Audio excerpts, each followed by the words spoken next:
Bien-aimés dans le Seigneur, bonsoir. Je suis fier de te retrouver ce soir dans le cadre de notre programme Les prières victorieuses. Et laisse-moi dire une courte prière avec toi avant de passer tout de suite au générique. Seigneur, je te rends grâce, je te dis merci pour la vie de ceux qui m'écoutent présentement et qui, par ta grâce, recevront tes bénédictions au travers de ce magnifique programme. Je te prie qu'une grâce surabondante descende dans leur vie afin qu'elle puisse impacter autour d'elle par leur prière au nom puissant de Jésus-Christ Nazareth. Que ta bonne main de grâce, Seigneur Dieu de gloire, oh Dieu, impacte leur destinée au nom puissant de Jésus-Christ de Nazareth. Shalom.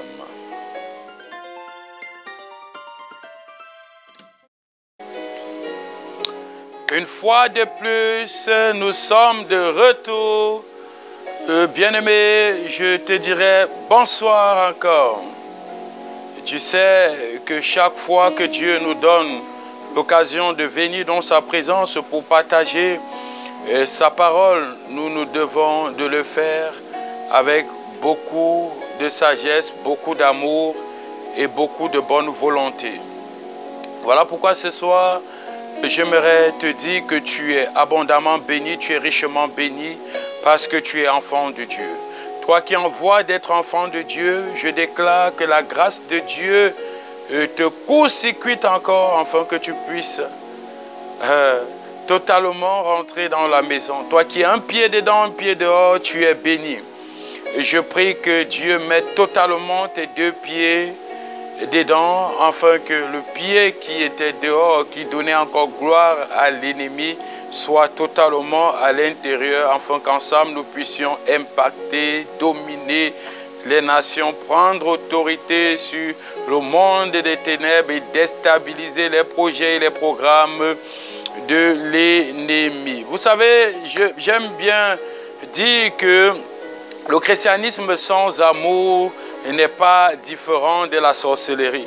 Alors, bien-aimés, nous devons de nous aimer et de partager ensemble, de faire ensemble, de développer ensemble, de partager nos connaissances afin de pouvoir gagner le plus grand nombre.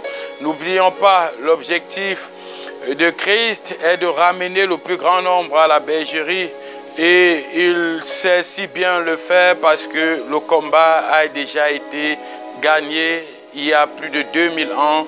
Et aujourd'hui, nous combattons dans la victoire. Donc, nos prières que nous délivrons au Seigneur sont toutes des prières victorieuses, mais certainement, il y a des choses parfois, à cause des règles que nous ne maîtrisons pas, qui peuvent enfreindre nos prières. Et l'ennemi a raison de nous, quelquefois, parce que nous sommes ignorants de qui nous sommes dans la présence de Dieu et ce que nous pouvons faire en détruisant les choses que lui-même, l'ennemi, a positionnées. Je veux te dire encore ce soir que tes prières manquent d'exaucement parce que il y a des points que nous avions commencé à citer plus haut qui peuvent apporter ou qui peuvent faire obstacle à tes prières. Nous étions la dernière fois au 4e point. Aujourd'hui, par la grâce de Dieu, nous allons intégrer le 5e point. Et nous avons dit que ces listes que nous citons ne sont pas exhaustives, mais que nous le faisons par la grâce de Dieu pour pouvoir éliminer les plus importants afin de pouvoir t'amener à avoir des victoires dans ta prière. Et nous nous sommes dit également que tout au long de nos enseignements, nous allons encore mentionner des points et des points pendant que nous allons enseigner sur comment élaborer nos prières, comment projeter nos prières et comment vaincre l'ennemi par nos prières. Gloire à Jésus. Alors, le 5e point, par la grâce de Dieu, que je veux partager avec toi, bien-aimé, ce soir, c'est l'incapacité d'écouter Dieu. L'incapacité d'écouter Dieu.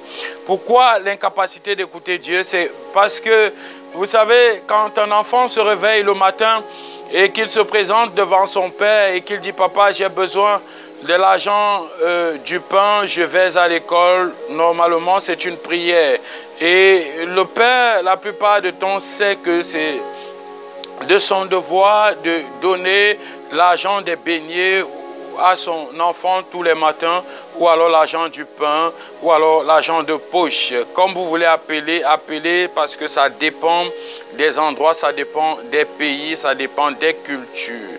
Donc je dirais que lorsque l'enfant se présente devant le père va lui dire que mon fils, ton argent est déjà déposé sur la table. Il faut que l'enfant ait la capacité de saisir ce que son papa lui dit, que fils, c'est déposé sur la table, alors va chercher ton argent.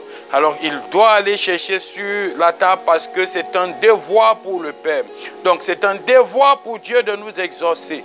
Lorsque nous lui présentons une prière, il doit le faire, il doit nous répondre, il doit nous parler, il doit nous répondre par quelque chose, il doit nous dire un mot, ou alors ne même pas parler, parce que j'aime aussi bien le dire, le silence de Dieu est parfois une réponse à nos prières, mais lorsque nous ne sommes pas enfants, ou bien nous ne sommes pas fils, nous ne sommes pas capables d'écouter ou de comprendre la voix de Dieu. Bien, je vais prendre un texte biblique pour nous accompagner dans cet enseignement. Nous sommes dans le livre de Luc 19, Luc 19, verset 41 au verset 44. Luc 19, nous lisons la parole de Dieu. Comme il approchait de la ville, Jésus, en la voyant, pleura sur elle et dit, « Si toi aussi, au moins, en ce jour qui t'est donné, en ce jour, je répète, qui t'est donné, tu connaissais les choses qui appartiennent à ta paix. Mais maintenant, elles sont cachées à tes yeux. Il viendra sur toi des jours où tes ennemis t'environneront de tranchées, t'enfermeront et te serreront de toutes parts. Ils te détruiront, toi et tes enfants au milieu de toi, et ils ne laisseront pas en toi pierre sur pierre, parce que tu n'as pas connu le temps où tu as été visité. En d'autres termes, tu n'as pas connu le temps où tu as été exaucé. Pourquoi? Parce que lorsque nous sommes dans le verset 42, Jésus dit, si toi aussi au moins en ce jour qui t'est donné, en ce jour où on t'a répondu, parce que Jérusalem, je veux dire Israël, vivait une période difficile. Israël vivait sur le joug de l'Empire romain, et Israël voulait sortir de ce joug, et il était difficile parce que les Romains étaient des gens tellement forts que le peuple d'Israël n'arrivait pas à quitter sur le joug romain. Nous verrons bien dans l'ancienne alliance que chaque fois que le peuple d'Israël voulait quitter un peuple qui dominait sur lui, il avait simplement à faire quoi? Il avait simplement à prier, et Dieu envoyait un prophète. Cette fois-ci, le prophète n'était pas comme Gédéon, le prophète n'était pas comme Samson, le prophète n'était pas comme Abraham, le prophète n'était pas comme Moïse, le prophète n'était pas comme Joseph, mais c'était un prophète bien plus que tout cela. C'était un prophète qui ne venait plus leur donner la liberté seulement physique, mais leur donner la liberté spirituelle. Il fallait que l'homme retrouve sa position, la position qu'il avait perdue au jardin d'Éden, c'est-à-dire la position de dominer sur ses ennemis. Et Dieu ne venait plus réconcilier seulement Israël avec lui, mais il venait réconcilier tous les peuples avec lui. Donc la prière avait été exaucée par Dieu. La prière du Seigneur d'Israël avait été exaucée. La prière de crier jour et nuit que Seigneur, envoie-nous quelqu'un pour nous délivrer de la main des Romains. Et alors en ce moment, la Bible parle de Jésus Barabbas comme séditionniste qui venait aussi en rebelle pour libérer le peuple d'Israël. Malheureusement, n'avait pas la capacité de le faire. Donc il y avait deux personnes qui étaient présentés devant le peuple d'Israël, Barabbas et Jésus, et à la fin, ils ont choisi la mauvaise personne qui était Barabbas. Il arrive parfois que tu veux choisir le conjoint de ta destinée et deux personnes se présentent devant toi. Une personne peut-être riche, une personne fabuleuse, une personne parfois moins riche, une personne parfois qui est insignifiante dans la société et tu veux rapidement choisir parce que tu crois que Dieu va t'exaucer forcément par une personne qui est riche ou par une personne qui est bien dans la société ou alors par une personne de ton choix, beau comme tu veux ou bien belle comme tu veux. Je prends un exemple. Il arrive beaucoup de choses. J'ai pris un exemple sur le mariage. Il peut arriver que ça soit, si tu veux voyager, il peut arriver de demander à Dieu parfois pour l'école de tes enfants, où est-ce que je vais inscrire mes enfants à l'école. Et il y a tellement d'exemples qui se présentent à nous lorsque nous adressons une prière au Seigneur Jésus-Christ. Et ces exemples, je ne saurais les citer totalement parce que toi seul tu sais ce que tu dis dans tes prières. Bien, je vais te dire ce soir que lorsque tu adresses une prière à Dieu, forcément il va te répondre, soit par une parole, soit il va envoyer un ange déposer la réponse à tes pieds. Est-ce que tu es capable d'écouter la voix de Dieu pour savoir où est-ce que la réponse se situe, quand est-ce que la réponse viendra, ou alors comment est-ce que la réponse viendra? C'est là le problème. Parce que beaucoup d'enfants prient, mais prier après, ne pas écouter, c'est quelque chose de dangereux. Parce que nous prions beaucoup, mais nous n'écoutons pas après. Je connais des personnes qui peuvent se tenir dans la présence de Dieu facilement 2 heures, 3 heures de temps. Après, elles ressortent totalement ayant adressé beaucoup de doléances à Dieu, mais sans pour autant demander à Dieu combien de ces doléances tu m'as exaucé. Je vais te dire quelque chose. Lorsque tu te présentes devant le Seigneur et que tu lui présentes des doléances, il va te répondre forcément. Pas aujourd'hui, peut-être demain, mais il est important de rester dans la présence de Dieu et de contempler Dieu parfois pour écouter le retour à vos prières. C'est très important. Ou alors, ça prendra le temps que ça peut prendre, mais n'oublie pas ce que tu avais demandé à Dieu. Veille sur tes prières, J'aime bien à le dire de savoir veiller sur des prières. Il m'arrivait une fois de prier le Seigneur parce que je voulais améliorer mon anglais pour pouvoir donner ou bien prêcher l'évangile en anglais. Et j'ai beaucoup prié le Seigneur pendant cette période parce que je voulais me retrouver dans un pays anglophone pour pouvoir, augmenter mon anglais. Et alors, un jour, le Seigneur m'a exaucé, il m'a présenté le pays, mais ça faisait 3 ans que j'avais prié et je n'avais plus veillé sur mes prières, je ne sais plus, j'étais déjà passé à autre chose, je me suis dit que le Seigneur n'avait pas accepté. Non, il n'était pas simplement temps pour le Seigneur de m'exaucer. Et lorsque le temps est arrivé, il m'a présenté le pays dans lequel il voulait que j'aille pour augmenter mon anglais. Et donc, c'est comme ça que beaucoup d'enfants de Dieu peuvent passer à côté de l'exaucement de leur prière parce que nous adressons, nous n'écoutons pas et parfois nous oublions, pensant que Dieu ne nous a pas exaucés. N'oubliez pas, dans le précédent enseignement, nous avons parlé, nous avons cité des versets bibliques dans le livre de Matthieu qui nous disait que Dieu nous a déjà écoutés, de ne pas multiplier des paroles vaines comme des païens, parce que Dieu nous a déjà écoutés une fois que nous ouvrons la bouche. N'oubliez pas que Dieu nous écoute, il n'est pas sourd pour nous entendre, il nous écoute bien. Parfois, ce sont nos péchés qui font un obstacle, parfois c'est alors notre manière d'écouter qui peuvent parfois faire obstacle à l'exaucement de notre prière. Ça veut dire que Dieu nous écoute, mais c'est à nous de chercher à savoir quand est-ce qu'il va répondre, comment il va répondre. Mais veillons, chaque fois que nous libérons une parole à Dieu, le ciel écoute, le ciel prend la parole et le ciel finit par nous exaucer. Nous sommes dans le livre de Luc 2, chapitre 21. Je vais lire encore quelques portions des Saintes Écritures pour que nous comprenions. Le 8e jour auquel l'enfant devait être circoncis, étant arrivé, on lui donna le nom de Jésus, nom qu'avait indiqué l'ange avant qu'il fût conçu dans le sein de sa mère.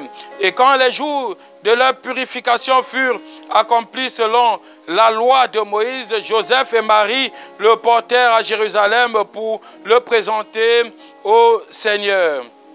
Suivant ce qui était écrit dans la loi du Seigneur, tout mâle premier-né sera consacré au Seigneur.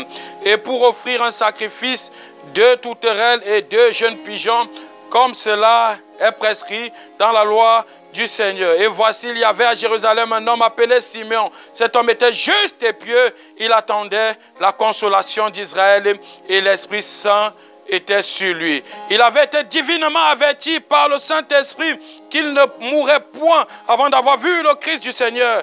Il vint au temple poussé par l'Esprit et comme les parents apportaient le petit enfant Jésus pour accomplir à son égard ce qu'ordonnait la loi, il reçut dans ses bras et bénit et dit: maintenant, Seigneur, tu laisses ton serviteur s'en aller en paix selon ta parole, car mes yeux ont vu ton salut. Ici, Simeon est en train de nous faire comprendre qu'il a passé toute sa vie à attendre Jésus-Christ. Et il n'a pas, je ne sais pas quand est-ce qu'il avait prié. Je suis sûr que c'est depuis qu'il était jeune. Mais lorsque Dieu lui avait dit que tu n'allais pas mourir sans voir le salut. Le salut, c'était qui? C'est Jésus-Christ de Nazareth. Et lorsqu'il a vu Jésus-Christ, il a perçu. Tous ceux qui étaient au temple avec lui n'ont pas su de quoi il s'agissait. Parce que ces personnes n'étaient pas connectées à Dieu. Ces personnes n'étaient pas remplies du Saint-Esprit. Ces personnes ne recherchaient pas à écouter la voix de Dieu. Bien-aimés, il ne faut pas prier comme des païens. Il ne faut pas être avec Dieu comme des religieux. Dieu parle, Dieu répond à ses enfants et nous devons avoir la capacité d'écouter Dieu lorsque nous lui adressons nos prières, de savoir le temps marqué pour l'exaucement de nos prières. Et alors, lorsque Simeon va voir Jésus, il va percevoir directement que voici l'enfant Jésus, voici le salut d'Israël, voici le salut du monde entier.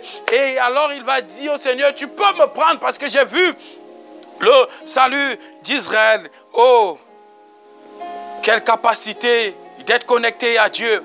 On ne peut pas écouter, on ne peut pas dire qu'on écoute Dieu quand on n'a pas une communion avec Dieu. Vous devez travailler sur votre communion avec Dieu. Lorsque tu dis que tu as un enfant et que tu ne dialogues pas avec cet enfant, bien-aimé, l'enfant là ne te comprendra jamais. Il sera un enfant têtu. Il sera un enfant qui marchera selon les conseils des voisins et des personnes du dehors. Beaucoup de chrétiens marchent selon les conseils de l'ennemi. Beaucoup de chrétiens marchent selon les conseils des faux serviteurs de Dieu. Pourquoi? Parce qu'ils ne connaissent pas la voix de Dieu, ils ne connaissent pas entendre la voix de Dieu, ils ne connaissent pas écouter la voix de Dieu. Beaucoup marchent selon le plaisir de leur cœur, selon la méchanceté de leur cœur, parce qu'elles croient que Dieu ne les a pas exaucés. Nous devons être des personnes sensibles comme Simeon, des personnes capables de percevoir quand Dieu arrive avec la bonne nouvelle, quand Dieu arrive avec l'exaucement de nos prières.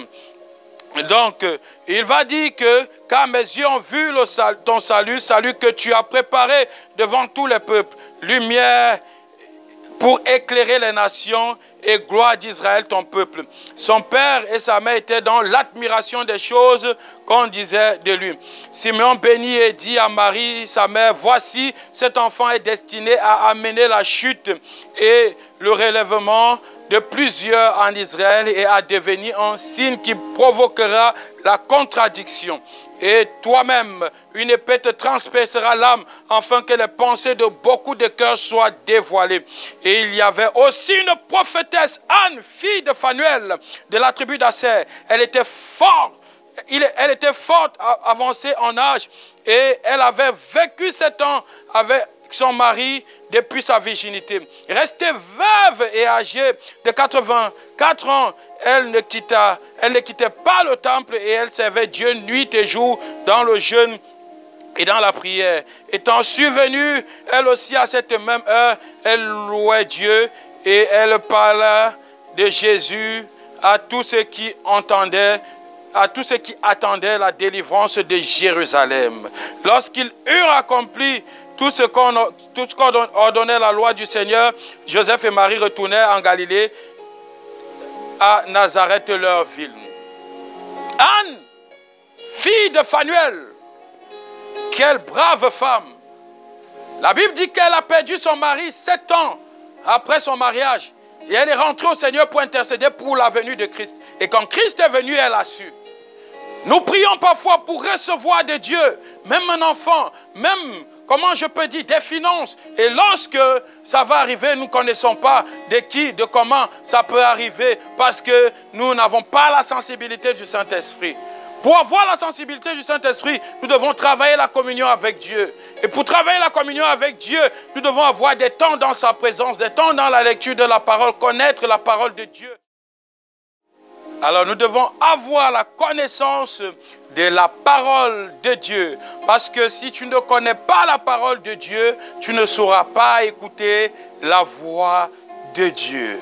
Comme Anne, nous devons rester dans la présence de Dieu. La Bible dit qu'elle était dans le temple. Le temple ici représente la présence de Dieu. Et elle est restée au temple parce qu'elle attendait la consolation d'Israël. Elle attendait le salut d'Israël. Elle attendait que Dieu puisse lui répondre par rapport à ses prières. Et elle a intercédé toute sa vie durant pour la venue de Christ. Et quand Christ est arrivé, elle a su. Regardez bien, bel et bien, bien aimé, que dans tout Israël, il n'y a que 2 personnes à cette époque qui ont su que Jésus-Christ était déjà là. Parce que ces 2 personnes étaient dans la présence de Dieu. Parce que ces 2 personnes étaient conduites par le Saint-Esprit. Parce que ces 2 personnes priaient avec la sensibilité de Dieu. Il y avait beaucoup de prêtres aussi à l'époque. Il y avait beaucoup de prophètes à l'époque. Mais personne, à part Anne et Simeon, personne d'autre n'avait eu cette sensibilité de reconnaître que Jésus-Christ était déjà là. Et ces 2 personnes ont eu 2 qualités que nous devons travailler pour pouvoir écouter la voix de Dieu. Premièrement, la patience. La patience est une vertu du Saint-Esprit. C'est une vertu du Saint-Esprit qui est dans le fruit de l'Esprit. Nous devons travailler la patience en nous. Nous devons savoir attendre le temps de Dieu et ne pas nous précipiter à vouloir dévancer Dieu comme le faisait le roi Saoul qui lui avait pris les devants et il n'avait pas attendu que Samuel vienne avant d'égorger le veau pendant la guerre avec les Ismaélites. Et Dieu s'était fâché contre lui parce qu'il n'avait pas été patient. Donc le manque de patience pousse beaucoup de personnes à aller épouser les femmes ou les hommes qui n'étaient pas les hommes de leur destinée, à prendre des choix qui n'étaient pas des choix prévus par Dieu, parce qu'elles se disent que Dieu n'a pas écouté, ou alors parce qu'elles se disent que Dieu les a exaucés d'une autre façon, et cette autre façon, elles ne sont pas capables de connaître. J'en connais beaucoup de personnes qui vont te dire que j'ai couché par exemple avec cet homme parce que si je n'avais pas couché avec lui, il ne m'aurait pas épousé. Et il avait dit qu'il fallait qu'il couche avec moi avant. Et je me suis dit que c'était l'homme de ma destinée. L'homme de ta destinée ne viendra pas par exemple te demander ce qui est contraire à la parole de Dieu. N'oubliez pas que la parole de Dieu dit que la bénédiction de Dieu n'est suivie d'aucun chagrin. Je vais te dire encore ce soir, bien-aimé, que lorsque tu attends le temps de Dieu, cultive la patience et sois sensible à l'Esprit de Dieu et lis beaucoup la parole de Dieu parce que la parole de Dieu sait conduire la voix de Dieu. Je dis bien, la parole de Dieu sait conduire la voix de Dieu. Si tu n'as pas la connaissance de la parole de Dieu, tu ne sauras pas quelle est la voix de Dieu. Je prends encore ce cas où peut-être quelqu'un va te dire que faisons ceci qui est contraire à la parole de Dieu. Et lorsque tu n'as pas connaissance de cette parole de Dieu qui interdit cette chose, tu feras cette chose et peut-être après tu seras dans le regret. Mais laisse-moi te dire que l'ennemi est là tout le temps pour t'amener dans le regret. Bien-aimé, mets fin à toutes ces choses. Et dès aujourd'hui, dis-toi bien que Jésus-Christ n'a pas changé. Il est le même hier, il est le même aujourd'hui et il sera le même encore demain. Sois sensible, laisse l'Esprit de Dieu te parler, sois patient, laisse le temps de Dieu s'accomplir dans ta vie et lorsque le temps arrivera, ne sois pas comme Jérusalem parce que tu es une personne bénie. Je prie ce soir, Seigneur Jésus-Christ, que ta grâce surabonde dans la vie de tes enfants qui écoutent cette parole, que Seigneur, oh Dieu, la sensibilité au Saint-Esprit soit leur partage. Que la patience, Seigneur Dieu de gloire, soit, oh Dieu, leur caractère. Soit, Seigneur Dieu de gloire, oh Dieu, inné dans leur sang. Parce que nous, aujourd'hui, Seigneur, nous portons ton sang. Et si nous portons ton sang, nous portons également, Seigneur Dieu de gloire, ton caractère. Que ce caractère que tu avais soit, Seigneur Dieu de gloire, notre partage au nom de Jésus. Tu es béni, que le temps que tu passes dans la présence de Dieu soit profitable pour toi et que la grâce de Dieu surabonde dans ta vie au nom puissant de Jésus-Christ de Nazareth. Shalom.